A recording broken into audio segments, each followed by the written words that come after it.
एक महत्वपूर्ण समाधान ये है कि जैसे शहर में ये नियम होते हैं कि शहरी जमीन को कैसे मैनेज किया जाए, कैसे इमारतें बनाई जाएं, उसी तरह एक ऐसा कानून होना चाहिए जो किसानों को आर्थिक प्रोत्साहन देने पर आधारित हो। यानी कि अगर आपके पास एक जमीन है, खेती की जमीन है, तो उसमें कम से कम स्तर का जैविक पदार्थ होना ही चाहिए। 3% को कम से कम स्तर माना जाता है। अगर ये मौजूद न हो तो सूक्ष्म जीव जिंदा नहीं रह पाएंगे।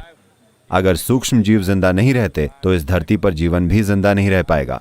तो हमें कानूनों की जरूरत है, लेकिन आप सजा देने वाले कानून नहीं बना सकते। ये कानून किसानों को आर्थिक प्रोत्साहन देने पर आधारित होने चाहिए। जो किसान अपने खेतों में जैविक सामग्री को 3% तक बढ़ाते हैं, उन्हें पर्याप्त आर्थिक प्रोत्साहन दिए जाने चाहिए। और फिर इंडस्ट्री और बिजनेस एक कार्बन क्रेडिट सिस्टम पर काम कर सकते हैं, जो आर्थिक प्रोत्साहन का दूसरा स्तर होगा। आर्थिक प्रोत्साहन का तीसरा स्तर यह होगा कि अगर भोजन को समृद्ध जैविक सामग्री वाली मिट्टी में उगाया गया है तो उसे एक ज्यादा ऊंचे स्तर का बाजार मिलेगा।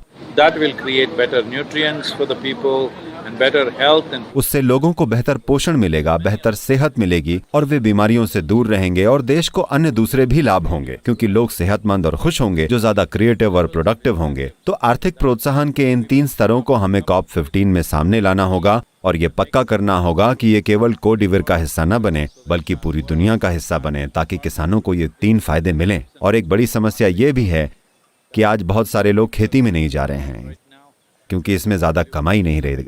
ये महत्वपूर्ण है कि किसान भी कम से कम उतना तो कमाए जितना एक डॉक्टर, इंजीनियर, वकील या कोई और कमाता है, वरना सभी लोग शहरों में चले जाएंगे, कोई भी खेतों पर काम नहीं करेगा। बहुत बहुत महत्वपूर्ण है कि लोग जमीन पर रहें, क्योंकि जमीन ही हमारे जीवन का आधार है।